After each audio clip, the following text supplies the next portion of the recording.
स्वागत है बच्चों आपका आज फिर से। मैं हूं गुरप्रीत सिंह। हम इससे पहले चर्चा कर रहे थे मुगलों के प्रभाव की, मुगलों के आक्रमण की। हमने देखा कि अकबर आया, अकबर की नीतियां कुछ इस तरह की थी कि राजाओं के आंतरिक मामलों में हस्तक्षेप कम करता था। उनकी सांप्रदायिक, उनकी सोच, उनकी विचारधारा में उसने अड़ंगा नहीं लगाया। उसने धार्मिक निष्पक्षता की या धर्मनिरपेक्षता के करीब की नीति को अपनाया। हालांकि उसका राज्य बिल्कुल धर्मनिरपेक्ष नहीं था, लेकिन ये बात बिल्कुल थी कि राजाओं को उसने उनके धर्म में किसी तरह की अड़ंगा या किसी तरह का हस्तक्षेप नहीं किया।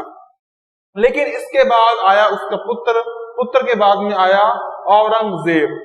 औरंगजेब जिसने सबसे लंबे समय तक शासन किया मुगल सल्तनत में, लगभग 50 वर्ष। पर उसकी नीतियां कुछ बुरी थी। बुरी कहने का तात्पर्य है कि उसने औरों का धर्म परिवर्तन करना भी शुरू कर दिया।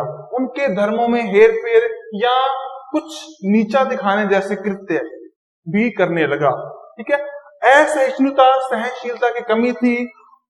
हिंदुओं को नीचा दिखाने के लिए बहुत से मंदिरों, मूर्तियों को तुड़वाया और उन मूर्तियों को बड़ी बड़ी मस्जिदों या फिर कुछ मुस्लिम स्ट्रक्चर की सीढ़ियों के अंदर चुनवा दिया ताकि अपने आप को श्रेष्ठ सिद्ध कर सके। लेकिन केवल उसकी ये सोच थी। इसी सिलसिले में आज हम बात करेंगे वीर दुर्गादास राठौड़ की। तो जानते हैं कि कौन थे वीर दुर्गादास राठौड़।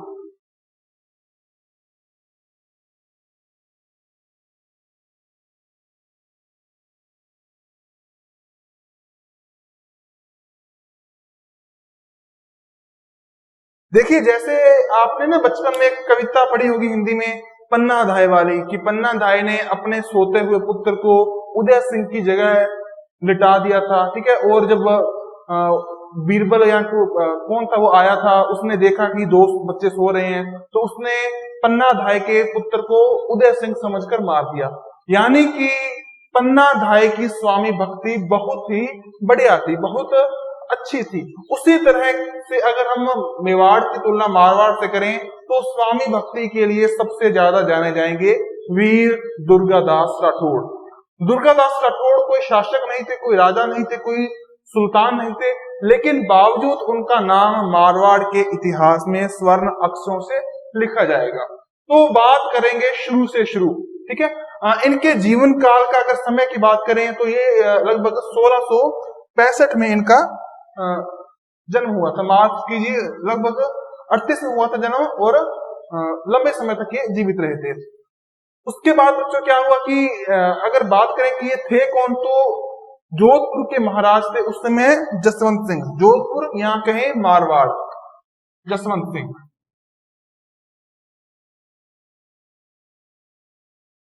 और इनके पास इनकी एक जागीर थी, या इनका एक गांव था सालवा।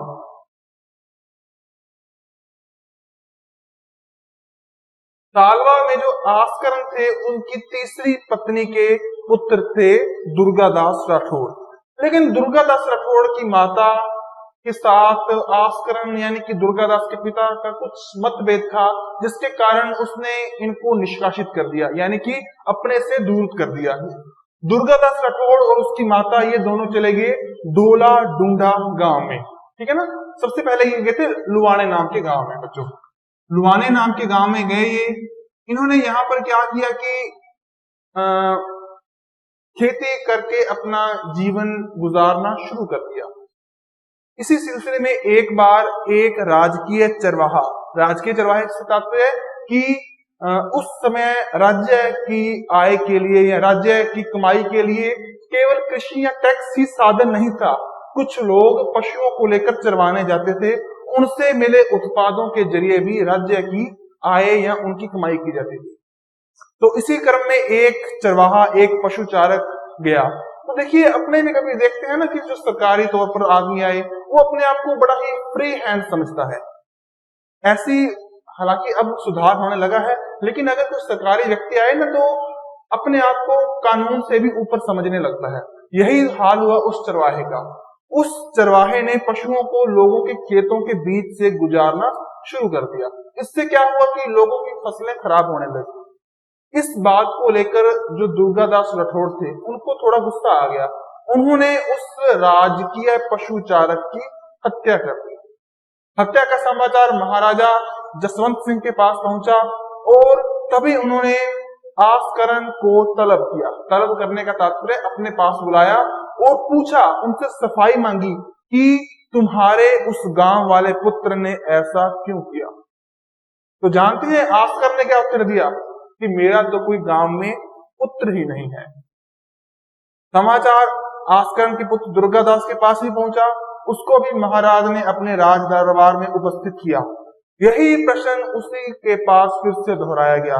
तो दुर्गादास राठौड़ ने बड़े ही निर्भीक होकर, बड़े ही बहादुरी से जवाब दिया कि महाराज, उस व्यक्ति ने आपके महल को बिना छज्जों का धूला ढूंढ कहा है, यानी कि गलत बोला है। और दूसरी बात, उसने गरीब किसानों के फसलों को चौपट करने का प्रयास किया, राज्य की छवि को दूषित करने का प्रयास किया।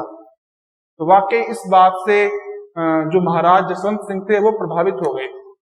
हालांकि बाद में दुर्गादास एक समय में जोधपुर का प्रधानमंत्री भी रहा था, लेकिन उस समय तक वो किसी पोस्ट पर नहीं था। तो तभी उन्होंने जो दुर्गादास राठौड़ थे, इनके पिता आस्करण, है ना, पिता थे आस्करण, लिख दूंगा।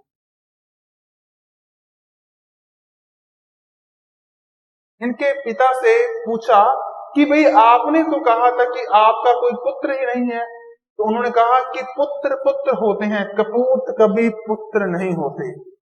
यानी कि वो इनको कपूत मानते थे, बुरा पुत्र मानते थे। तो इस पर जोधपुर के महाराज ने कहा कि यही कपूत, जिसे आप कपूत कह रहे हैं, यही कभी गिरते मारवाड़ के कंधे को सहारा देगा। और बिल्कुल इतिहास ने अपनी इस बात को पूरा भी किया।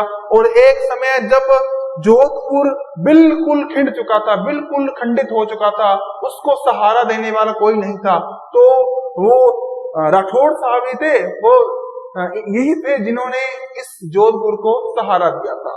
तो हमें अब इनको राठौड़ साहब ही कहना अच्छा लगेगा, दुर्गादास जी को, काफी ऊंची छवि थी इनकी। तो बच्चों, उस समय इनको महाराज ने कुछ गांव दिए, जागीर के रूप में कह दिए, जैसे भी, ठीक है। वो थे झांवर, समदड़ी, जगीर कोठड़ी, है ना, झांवर, समदड़ी,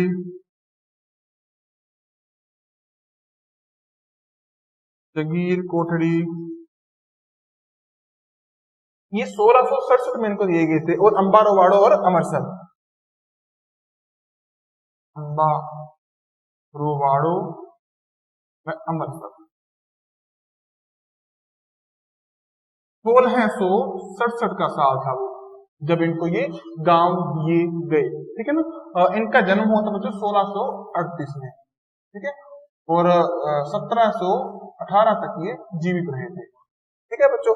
लगभग काफी उम्र में इनको ये गांव दिए गए और इसके बाद इनको रायमल बालो और जवा देसर नाम का गांव भी दिया गया। लगभग साल की 12,000 रुपए इस गांवों की आय थी। अब बच्चों, उस समय 12,000 बहुत थे, ठीक है ना। ये समझ लीजिए कि आज से करीब 60 साल पहले ही 1 रुपए की कीमत लगभग आज के 100 रुपए के बराबर थी। तो आप अंदाजा लगा सकते हैं कि 300-400 साल पहले तो मुद्रा के क्या हाल होंगे। अब बच्चों, उसके बाद औरंगजेब था, जो उसकी जसवंत सिंह के साथ इतनी बनती नहीं थी, तो कुछ न कुछ मुद्दों पर इनका मतभेद चलता ही रहता था। अब औरंगजेब था शाही परिवार का सर्वोच्च व्यक्ति या हिंदुस्तान का बादशाह, वो कुछ भी कर सकता है। उसने महाराजा जसवंत सिंह की बदली, उनका तबादला कर दिया अफगानिस्तान में। अफगानिस्तान जोधपुर से दूर पहाड़ी क्षेत्र, कहां कर दिया? जमरूद।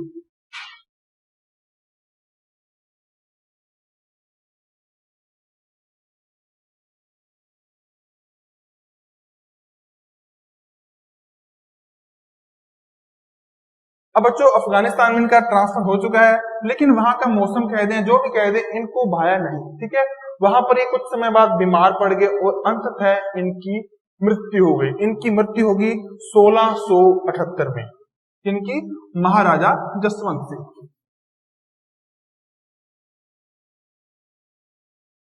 जैसे ही इनकी मृत्यु हुई तो औरंगजेब ने एक बात कही कि आज कुफ्र का दरवाजा टूट गया है।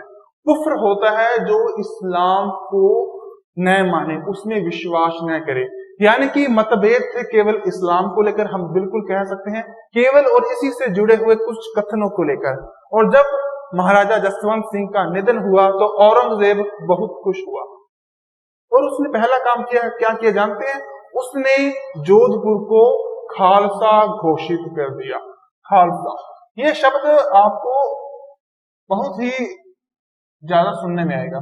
देखिए, खालसा एक तो आपने सुना होगा सिखों का एक पंथ भी है खालसा, लेकिन इसके अलावा अगर मुगल समय की बात करें तो खालसा का तात्पर्य था वह भूमि जो सीधे शाही नियंत्रण में थी। देखिए, हिंदुस्तान में जितनी भी रियासतें थी जो मुगल आधिपत्य में थी, वो किसी न किसी शासक के द्वारा में, यहाँ कहें कि उसी राज्य के जो शासक थे उन्हीं के द्वारा कंट्रोल की जाती थी। कुछ बात क्या था कि वो कोई दूसरी रियासतें जीत लेते तो अगर उनके राजा मर जाते तो वो किसी और व्यक्ति को वहां पर राज करने के लिए एज ए प्रशासक या एज ए गवर्नर लगा देते थे। लेकिन अब देखिए, यहाँ पर जब जोधपुर का महाराजा ही मर चुका है, उस समय उसके कोई पुत्र भी नहीं थे, अब क्या किया जाए, किसको वहां का प्रशासक बनाया जाए? तो मुगल जो शासन था उसकी क्या सोच थी कि जोधपुर को खालसा घोषित किया गया। खालसा घोषित करते ही वहां पर कुछ प्रशासकों को या उसका राज्य संभालने के लिए कुछ अपने लोगों को लगाया गया। अपने लोगों का तात्पर्य है कि जो उसकी गुलामी करते हो, उसी के अधीन हो और उसी का नमक खाते हो। और ये लोग कौन थे? इसमें से पहला था ताहिर खान। ताहिर खान को एक फौजदार लगाया गया था। फौजदार यानी कि जो वहां की सेना को संभाले। पहला। दूसरी नियुक्ति की गई थी खिदमत मुदार की, और ये खिदमत मुदार था, इसको बनाया गया किलेदार, जो जोधपुर के किलों को, वहां के दुर्गों को संभाले। तीसरी नियुक्ति की गई शेर अनवर की, वहां के अमीन के रूप में। यह भी एक पद था उस समय। चौथी नियुक्ति की गई अब्दुल रहीम की, एक कोतवाल के रूप में। कोतवाल जो वहां की अंदर की शांति व्यवस्था या वहां की कहीं ना पुलिस व्यवस्था को संभालता था, वो थे कोतवाल। आज भी थे ना, उल्टा चोर कोतवाल को डांटे, ये बात वहीं से आई है। कोतवाल एक अरबी भाषा का या पश्चिमी शब्द कहें अपने, जो फारस के क्षेत्र से आया है, ठीक है ना। अब ये साल था 1678 का, जब महाराजा की मृत्यु हो गई थी। ये मृत्यु हुई थी जमरूद में, ठीक है ना, जमरूद जो अफगानिस्तान में है। अब खान जहां जो मुगल सेना का एक व्यक्ति था और औरंगजेब का विश्वास पात्र था, वो जोधपुर गया। जोधपुर में जाकर पहला काम क्या था उनका? मुस्लिम धर्म का प्रसार करना। लेकिन इस्लाम खुद को इस तरह घिनौने ढंग से प्रसार करने के लिए कभी नहीं कहता। ये तो कुछ भटके हुए लोग हैं औरंगजेब जैसे, जिनके ये काम है। उसने क्या किया? खान जहां ने जोधपुर के मंदिरों को तोड़ा 1678 में, ठीक है, और 1679 में बचे। और इन जो भग्नावशेष, जो टूटे हुए मूर्तियों को लाकर दिल्ली में औरंगजेब को दिया। औरंगजेब बड़ा खुश हुआ कि भाई बड़ा अच्छा काम किया है, शाबाशी दी उसको। और उन मूर्तियों को वहां की जामा मस्जिद और वहां के दरबारों की सीढ़ियों में चिनवा दिया गया, ताकि अपने आप को श्रेष्ठ दिखाया जा सके, अपने आप को अच्छा दिखाया जा सके। इस तरह के काम किए उसने।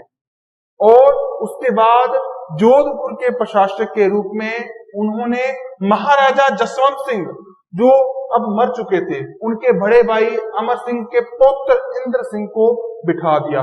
ना केवल उनको बिठाया, तारीख थी 26 मई 1679, इंद्र सिंह को जोधपुर के तख्त पर बिठा दिया गया। हालांकि सरदार इनसे खुश नहीं थे और उनको राजा की, वहां की कुछ शक्तियों की पावर दी गई, उनको राजा के रूप में कबूल लिया गया। और सबसे पहली बार उनको 36 लाख रुपए की पेशकशी देना कबूल किया गया। यानी कि अब जोधपुर की तरफ से हर साल दिल्ली को 36 लाख रुपए दिए जाएंगे। और ये पैसे कहां से दिए जाएंगे? आम जनता से टैक्स इकट्ठा करके। बच्चों, इसके बाद 2 महीने भी ये वहां पर टिक नहीं पाया। इसकी सरदारों से इस समय बनती नहीं थी, जो जोधपुर के लोग थे वहां से बनती नहीं थी। अच्छा प्रशासक नहीं था, इसमें खूबियां नहीं थी कि एक राजा बन सके। तो 2 महीने बाद ही शाहजहां, माफ कीजिए, औरंगजेब ने इसको वापस बुला लिया। और इधर एक प्रसंग हुआ, थोड़ा सा पीछे जाएंगे, 1678 का साल, महाराजा जसवंत सिंह की मृत्यु हो चुकी है, लेकिन उनकी दोनों रानियां गर्भवती, उनके बच्चा होने वाला था और वो वापस आ रही थी दिल्ली की ओर। महाराजा ने उनको बुला लिया था, दिल्ली की ओर आ रही थी। और रास्ते में अटक नदी के किनारे पर आधे आधे घंटे के अंतराल में दोनों रानियों को एक एक पुत्र की प्राप्ति हुई। कौन कौन थे? पहला दरभंगा और दूसरा अजीत सिंह। जी वही अजीत सिंह जो आगे चल के जोधपुर का महाराज बनने वाला था। लेकिन ये रास्ते आसान नहीं थे, तो थोड़ा सा नोट कर लेते हैं। जो अटक नदी थी, अटक नदी, पहला पुत्र हुआ दरभंगा, ठीक है ना, दलभंजन, दलभंजन, और दूसरा पुत्र था अजीत सिंह। हालांकि बाद में दलभंजन की मृत्यु हो गई थी, अजीत सिंह था। बच्चों, राठौड़ों ने काफी कोशिश की कि उनको बचाया जा सके मुगलों से, लेकिन मुगलों की सेना बड़ी थी, उन्होंने इनको हरा दिया। इन रानियों से जब बच्चों का जन्म हुआ था ना, तो औरंगजेब के मुंह से निकल पड़ा था अचानक ही कि बंदा सोचता कुछ और है और होता कुछ और है। क्या पता क्या उसकी स्कीम थी, लेकिन इन दोनों राजकुमारों को उसने अपनी शरण में बुला लिया, यानी कि अपने पास रखकर इनकी परवरिश करने का फैसला किया, ताकि बड़े होकर इनको कंट्रोल किया जा सके, जोधपुर में से आगे से कभी विद्रोह न हो सके। इसके लिए इनको दिल्ली में बुलाया गया और किशनगढ़ के रूप सिंह की हवेली में रखा गया। काफी कठोर माहौल था। उस समय बच्चों फौलाद खान था, जो उसको ये आदेश दिया गया कि जब उन्होंने देखा ना औरंगजेब ने कि जो राजपूत सरदार हैं, जोधपुर के सरदार हैं, वो कोशिश कर रहे हैं कि अपने इन 2 बच्चों को, जिसमें कि अब एक की मृत्यु हो चुकी थी, केवल अजीत सिंह ही जिंदा बचा था, इसको जोधपुर लेकर जाएं। लेकिन औरंगजेब को भी इस बात का पता था कि भी छूटना चाहेंगे, और उनको लगने लगा कि अब मौका सही नहीं है, अब इनका ट्रांसफर करना पड़ेगा रूप सिंह की हवेली से नूरगढ़ की हवेली को, और ये काम दिया गया फौलाद खान को कि आप रूप सिंह की हवेली से जाइए, लेकर इनको नूरगढ़। लेकिन राठौड़, उनकी युक्तियां और उनका समर्पण काम आया।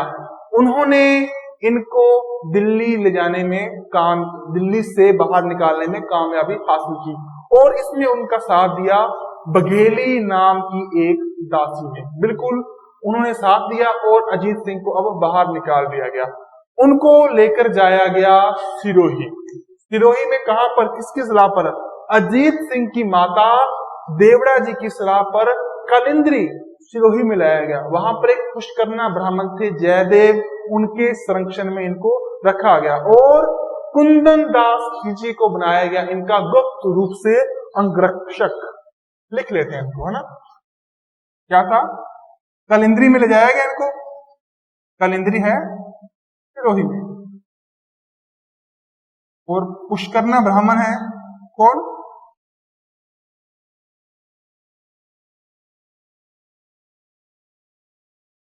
जयदेव, इनके पास रखा गया, और इनकी सुरक्षा का काम था कुंदन दास खींची का।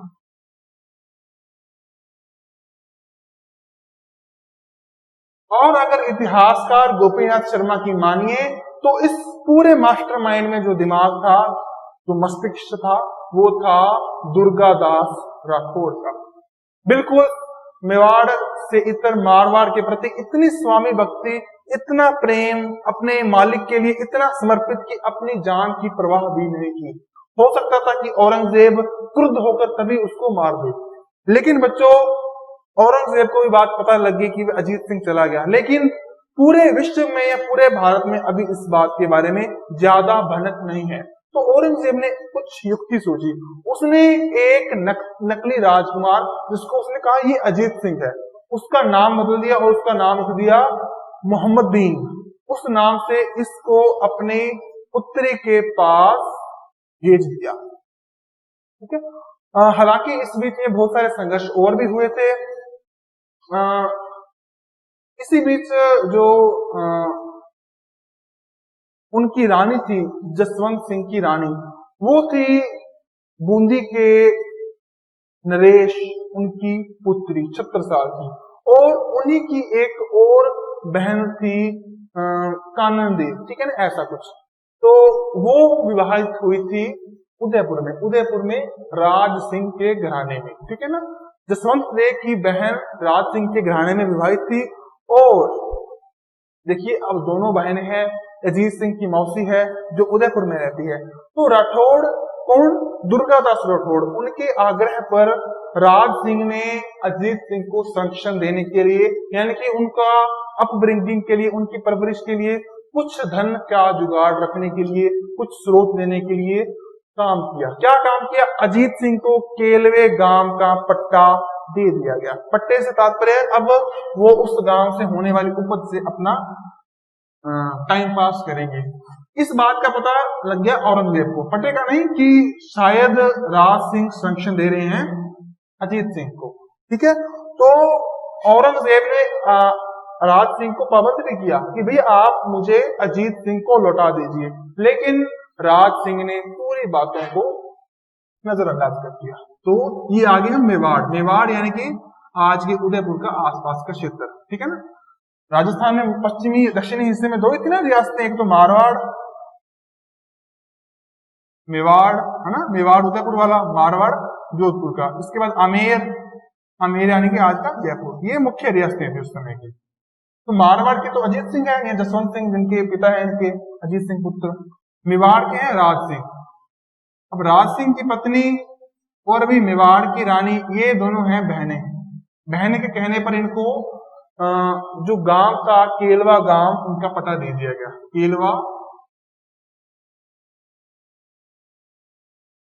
केलवा गांव का पता किसको? अजीत सिंह। अब इतने में इन्होंने थोड़ी स्कीमें चलाई। किसने? दुर्गादास राठौड़ ने और राज सिंह ने मिलकर। इन्होंने कहा कि क्यों न हम औरंगजेब को कमजोर करें। तो उन्होंने औरंगजेब का बच्चा, उनका पुत्र, जो पहले ही भड़का हुआ था कि मुझे तो कुछ ना कुछ चाहिए, उसका नाम था मुअज्जम के कान भरने शुरू कर दिए। किसने?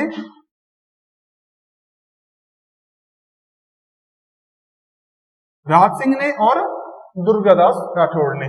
भाई विद्रोह करो। लेकिन इसकी मां थी नवाब बाई ने थोड़ा समझाया, भी बेटा ये करे की बात को नहीं,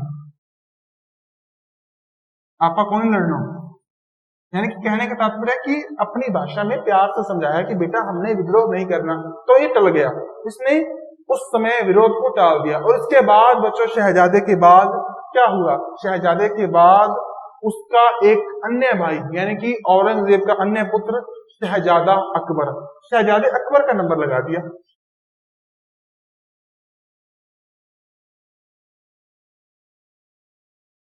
अब अकबर वैसे एक अकबर और भी था, इससे पहले भी था, वो नहीं, औरंगजेब का पुत्र था अकबर।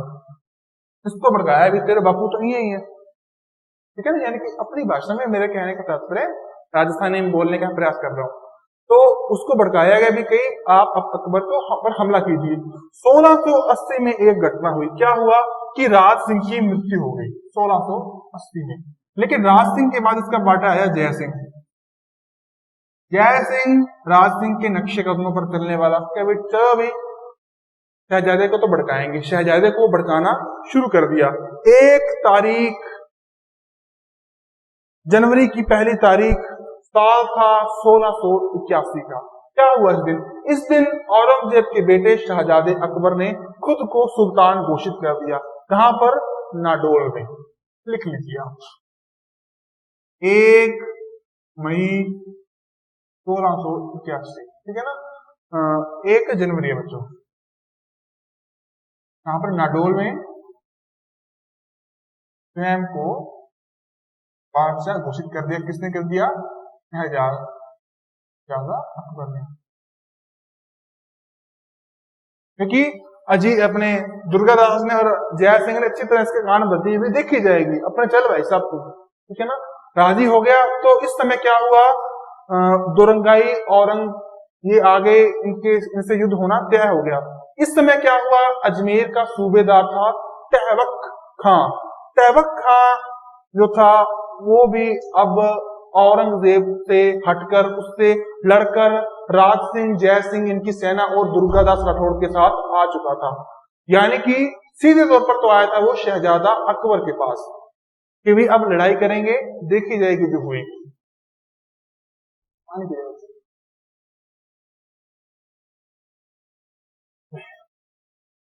तो बच्चों, दोनों सेनाएं अब पास पास के मैदान में आकर डट गई थी। कौन सी सेनाएं? अकबर की सेना और दूसरी तरफ शाही सेना यानी कि औरंगजेब की सेना।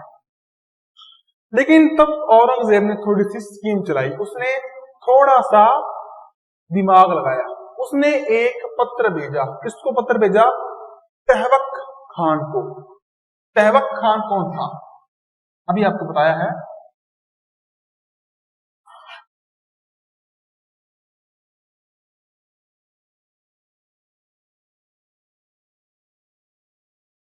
तहवक खान था अकबर का सेनापति, जो पहले मुगल अजमेर का सूबेदार था, ठीक है ना। तो इसका एक था ससुर। ससुर था जो वो औरंगजेब की सेना में सेनापति था, इनायत खान।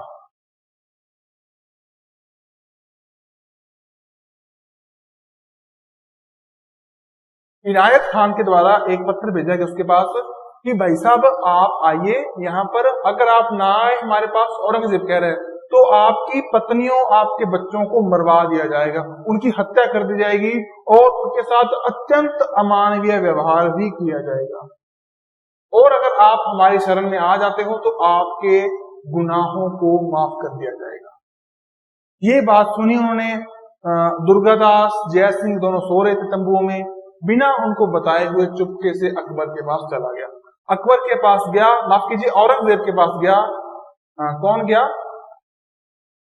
उनका सेनापति तहवक खां, ठीक है ना। अकबर अभी वहीं पर बैठा था, तो गया वहां पर और उसको मार दिया गया। इसी के बाद ये जो पत्थर था अकबर जो था उसके पास भी भेजा गया। अकबर किसी कारण से अपने तंबू में से उस समय बाहर निकला।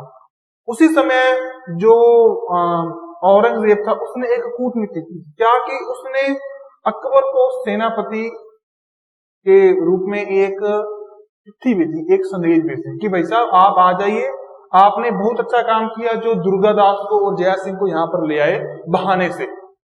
पूरी चिट्ठी भिजवा दी गई दुर्गादास को। दुर्गादास के पास चिट्ठी पहुंची। दुर्गादास के पास जैसे चिट्ठी पहुंची, उसने क्या पढ़ा कि वो औरंगजेब अपने बेटे को कह रहा है, अकबर को, कि तुमने अच्छा किया जो दुर्गादास को और जय सिंह को मेरे पास ले आए, क्योंकि अजीत सिंह वाले मामले में इसने हमें धोखा दिया है। तो दुर्गादास का थोड़ा दिमाग ठनका। वो गया उस सेनापति तहवक खां के पास। तहवक खां अपने तंबू में नहीं था।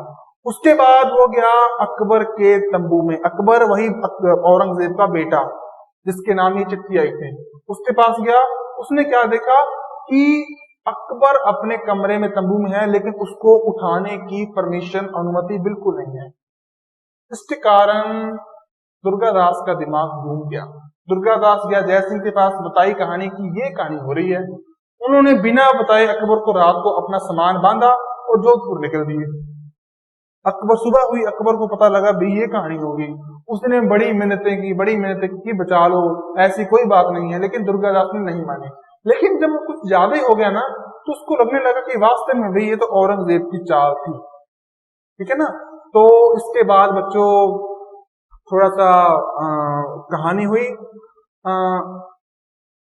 अब जो अजीत सिंह था वो थोड़ा सा बड़ा हो गया था, ठीक है ना, लगभग 8 साल की उम्र थी। लेकिन इससे पहले किस्सा हुआ, क्या किस्सा हुआ कि जो शहजादा अकबर था उसके दुश्मन बन चुके थे औरंगजेब, क्योंकि अकबर को मारने के लिए वो ललायत थे। तो वो क्या, दुर्गादास राठौड़ अकबर को लेकर दक्षिण में चला गया, मराठाओं के पास। उसके बाद वो उसके साथ तब तक रहा जो जब तक वो ईरान में नहीं चला गया। ईरान में चले जाने के बाद दुर्गादास का काम खत्म हुआ, वापस जोधपुर आया। लेकिन जोधपुर आने के बाद उसने एक घटना देखी। क्या घटना देखी? अजीत सिंह को अब सिरोही के पारदी गांव में सार्वजनिक किया जा चुका है। सिरोही का पारदी गांव सार्वजनिक करने का तात्पर्य क्या है? इससे पहले तो अज्ञातवास में था, किसी को पता नहीं है कि कहां पर है। लेकिन तारीख थी 23 मार्च और साल था 1687 का। 23 मार्च। अब 23 मार्च को भगत सिंह जी का भी है कुछ ना, आपको पता होगा। बिल्कुल। तो इस दिन जब दुर्गादास को इस बात का पता चला कि इसको तो सार्वजनिक कर दिया, तो उनका मन एक बार तो बड़ा दुखी हुआ, भाई अब क्या करें, अब क्या किया जाए। लेकिन कुछ सरदारों ने दुर्गादास के खिलाफ भड़काना शुरू कर दिया, इसको अजीत सिंह को, कि भाई कुछ नहीं है। हालांकि दुर्गादास ने सदैव स्वामी भक्ति का परिचय दिया, स्वयं मारवाड़ के लिए स्वयं को समर्पित रखा, बावजूद उसके साथ इस तरह का व्यवहार। 8 साल का था दुर्गादास का, वो जिसको बजाया था अजीत सिंह, ठीक है ना, लेकिन कुछ भी नहीं हुआ। अब उसके बाद भीरमलाई गांव में अक्टूबर 1687 का साल और अक्टूबर, भीरमलाई में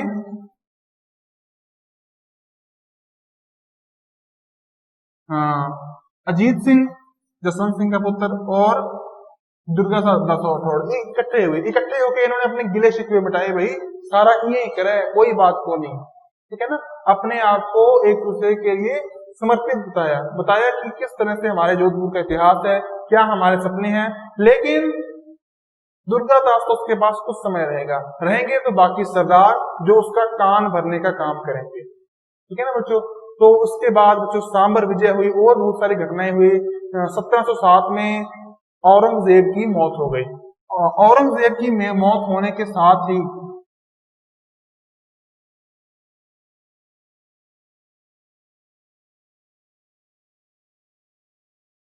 जो मुगल साम्राज्य था वो कमजोर पड़ने लग गया था। कमजोर पड़ने का तात्पर्य है कि अब उसमें वो बात नहीं रही थी, अब उसका वो उतना संचालन नहीं था, क्योंकि सभी जो राजा थे जितने भी, वो डरते थे औरंगजेब से। लेकिन उसके बाद अब वो बात कहाँ रही थी? तो उस समय मारवाड़ का जो प्रशासक था वो था जाफर कली। तो जाफर कली, इस पर हमला कर दिया गया, किसके द्वारा? अजीत सिंह के द्वारा।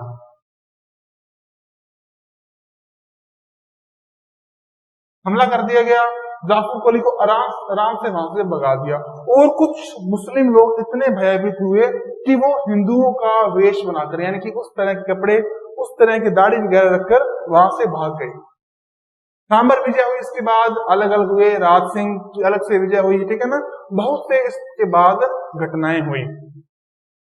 उसके बाद बच्चों क्या था कि दुर्गादास राठौड़ की और अजीत सिंह की इतनी बन नहीं रही थी, उसको पीछे बिठा देते, उसकी इज्जत नहीं करते इतनी, ठीक है ना। यानी कि दुर्गादास अब आहत होने लगा था, जिस सम्मान का वो हकदार था अब उसे नहीं मिल रहा था। अजीत सिंह ने उसको हाशिए पर कर दिया। इससे दुखी होकर जो राठौड़ साहब थे, दुर्गादास राठौड़ थे, वो चले गए उदयपुर में। उदयपुर में जाकर 3 अक्टूबर को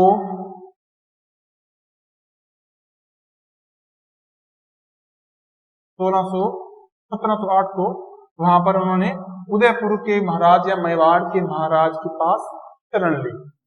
इस समय तक अजीत सिंह ने बहुत से नहाए बगाहे के जरिए दुर्गादास जी को बुलाने का प्रयास किया, लेकिन सभी प्रयत्न विफल हो चुके थे, क्योंकि इससे पहले बहुत से विश्वास पात्र सरदारों की हत्या की जा चुकी थी और दुर्गादास ये समझ गए थे कि अगला नंबर मेरा है। इससे आहत दुर्गादास मेवाड़ में एक जागीर के मालिक बन चुके थे और ये जागीर उनको दी गई थी रामपुर और विजयपुर। रामपुर और विजयपुर के नाम की दो गांव, दो जागीरें, जिनकी रोज की कमाई थी 500 रुपए, यानी कि अच्छा खासा उनका समय चल रहा था। अंतिम समय में जो अपने रतन रासो ग्रंथ है उसके द्वारा अपने को जानकारी मिलती है, कुंभकर्ण साधु के द्वारा लिखी गई है रतन रासो। लिख लीजिए आप, कुंभकर्ण साधु। उनके जीवन परिचय के बारे में अपने को मालूम चलता है किस तरह से उन्होंने अपने जीवन में कार्य किए। 1780 वर्ष की आयु उनका देहांत हो गया। आज भी उस जगह पर एक छतरी बनी हुई है। अब अपने उनका मूल्यांकन करेंगे कि किस तरह के वो थे, उनके जीवन के बारे में जानेंगे। देखिए, अपने पिता से प्यार न मिलने के कारण वो अपने माता के साथ एक गांव में रहते थे। हालांकि राज परिवार की ओर से कभी उनको मदद नहीं मिली, बावजूद उन्होंने अपनी स्वामी भक्ति का हमेशा परिचय दिया। उन्होंने इस तरह के कुछ कार्य किए जिसके कारण मारवाड़ में सदैव उनका नाम स्वर्णिम अक्षरों में लिखा जाएगा। अकबर, शहजादा अकबर, जिसके दो संतानें थी, जिसने औरंगजेब के खिलाफ विद्रोह कर दिया था। संतानें थी उसकी बुलंद अख्तर और उनकी पुत्री सूफियतुन्निसान। ठीक है, अब इनको अपने पास रखा, प्यार से इनका संरक्षण किया। कहने को ये थे उस समय के मुगल बादशाह औरंगजेब के पौत्र और पोत्री।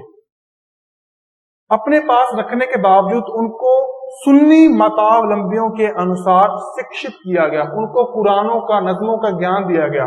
और इस घटना के कारण, इस कृत्यों के कारण पत्थर जैसे दिल वाले औरंगजेब का दिल भी पिघल गया, वो भी कायल हो गया दुर्गादास राठौड़ की इस करनी का। इसके बाद बच्चों उनकी मृत्यु हो गई। ठीक है ना। अगर राजस्थान के इतिहास में स्वामी भक्ति के बारे में देखें तो मेवाड़ के पन्नाध्याय के बाद मुख्य नाम आएगा मारवाड़ के दुर्गादास। अब बच्चों इसके बाद अपनी कहानी जाएगी कुछ दक्षिण में, साउथ में, महाराष्ट्र की ओर। महाराष्ट्र के छत्रपति शिवाजी महाराज, कौन उनको नहीं जानता। हो सकता है थोड़ी वीडियो लंबी हो, लेकिन आज अपने लास्ट लेक्चर थोड़ा स्पीड से करने की कोशिश करेंगे। शिवाजी जो थे वो पूना के एक जागीरदार थे, शाहजी भोसले उनके पुत्र थे। उनकी माता का नाम था जीजाबाई। उनके पिता थे पूना में रहते नहीं थे, बाहर रहते थे। और उनकी परवरिश हुई थी उस समय के एक कौंडदेव नाम के उनके दादा थे और उनकी माता के जरिए। उनकी माता काफी हिंदू विचारधाराओं से जुड़ी हुई थी। उन्होंने बचपन में ही शिवाजी को रामायण, महाभारत, पुराण, भगवत, इस तरह के हिंदू ग्रंथों का ज्ञान और नैतिक मूल्यों का ज्ञान दिया। इसके कारण शिवाजी के मन में देशभक्ति की भावनाएं घर कर चुकी थी। शिवाजी, ठीक है। शिवाजी का अगर अपने टाइम देखें, टाइम पीरियड वो 1627 से लेकर 1680 था। स्पीड में करेंगे बच्चों ये काम थोड़ा अपने। इनकी माता थी जीजाबाई और इनके पिता थे शाहजी भोसले, और ये हुए थे पूना में। इनका जन्म पूना के पास की इनके पास जागीर थी। बीजापुर से ये काफी संबंध रखते थे क्योंकि उस समय का सबसे घनिष्ठ इनका पड़ोसी था, वो था बीजापुर।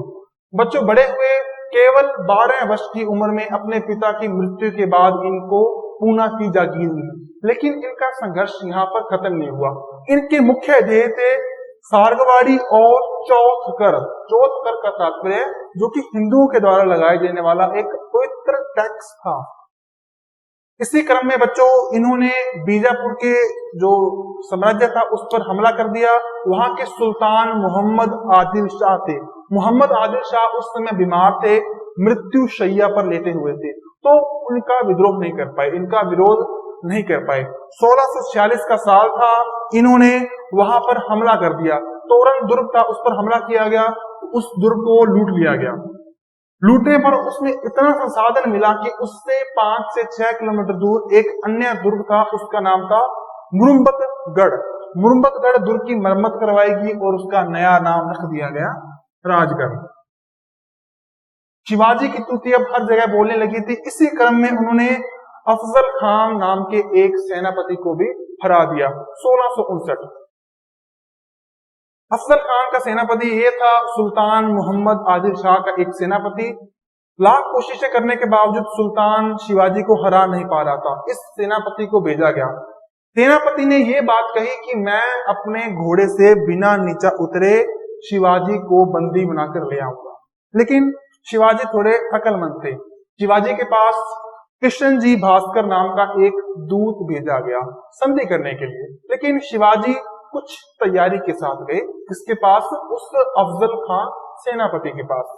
अपने कपड़ों के नीचे कवच, अपनी बाहिनी बाह के अंदर एक बागनख नाम का हथियार और दाईं बाह के अंदर बिच्छवा नाम की एक कटार को पहनकर जैसे ही संधि करने लगे तो उस क्रूर अफजल खान सेनापति ने शिवाजी का गला दबाकर उसको तलवार से काटने का प्रयत्न किया। लेकिन शिवाजी इसमें बच गए। उन्होंने अपनी कटार से उसी अफजल खान को वहीं ढेर कर दिया। ढेर करते ही उन्होंने एक विशेष तरह की पुकार लगाई। झाड़ियों में लुककर बैठे हुए मराठा सैनिक अब बाहर आ चुके थे। हमला कर दिया गया और बीजापुर के उस क्षेत्रों को अच्छी तरह से लूट लिया गया। इसके बाद कभी उस सुल्तान मोहम्मद आदिल शाह की हिम्मत नहीं हुई कि अफजल खान को या किसी और को भेज दिया जाए।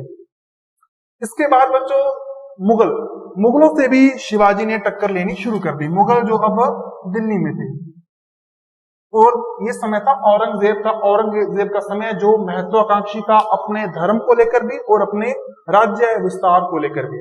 तो सबसे पहले उन्होंने शहजादे मुअज्जम, जो कि पहले विद्रोह करने वाला था, और मारवाड़ के राजा जसवंत सिंह, इन दोनों को भेजा। यानी कि जसवंत सिंह और शहजादा मुअज्जम।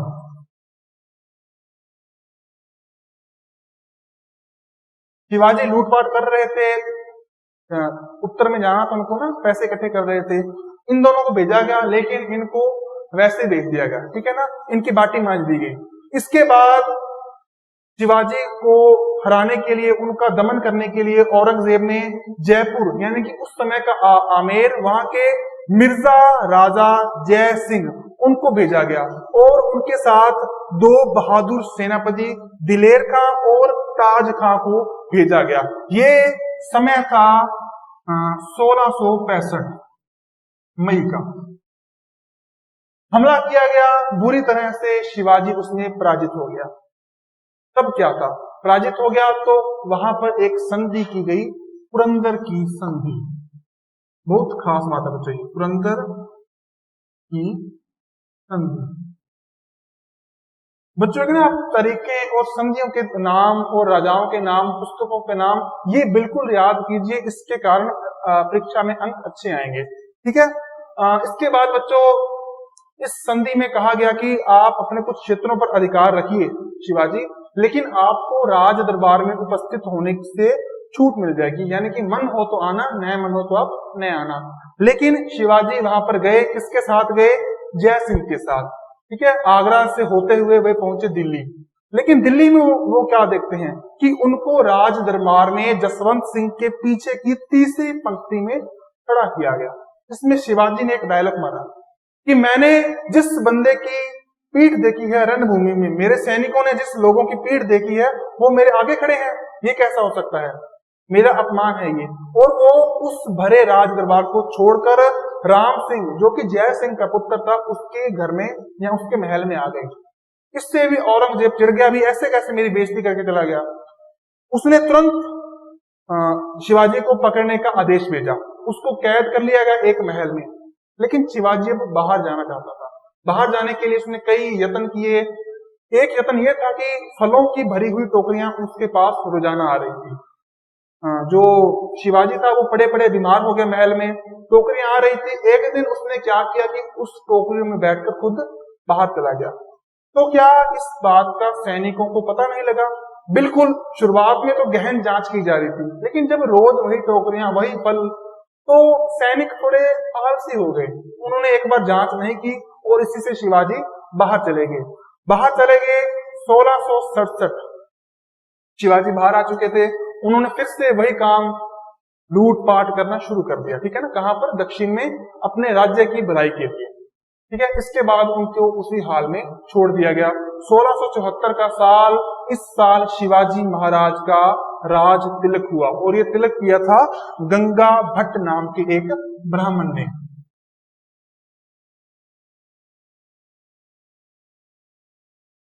ठीक है बच्चों, गंगा भट्ट ने ये राज तिलक किया, और उसके बाद छत्रपति शिवाजी महाराज ने एक ऐसी पदवी को धारण किया जो आज भी हम जानते हैं। उनका नाम शिवाजी से छत्रपति शिवाजी महाराज हो गया। और भी बहुत सारे अभियान चलाए, और अंत में एक तारीख आई 1680, उसके बाद उनका देहांत हो गया। ठीक है, एक कारण था इसका कि उनका जो पुत्र था वो औरंगजेब की सेवा में चला गया था। एक ऐसा व्यक्ति जो सदैव अपनी मातृभूमि के लिए उसकी सेवा के लिए तत्पर था, उसके लिए अपने प्राणों को न्यौछावर करने के लिए, अपनी स्वाधीनता के लिए लड़ने को तैयार था, अगर उसी का पुत्र औरंगजेब की शरण में चला जाए तो कैसी बीतेगी। ऐसी ही बीती छत्रपति शिवाजी महाराज पर, उनकी मृत्यु हो गई। बच्चों अगले लेक्चर में अपने जानेंगे जो बाजीराव थे, पेशवा के बाजीराव, जिस पर आपने फिल्में भी देखी हैं, उनके बारे में। तब तक आप इस लेक्चर को अच्छी तरह से बुक में से पढ़िए। हम लेंगे अलविदा, धन्यवाद।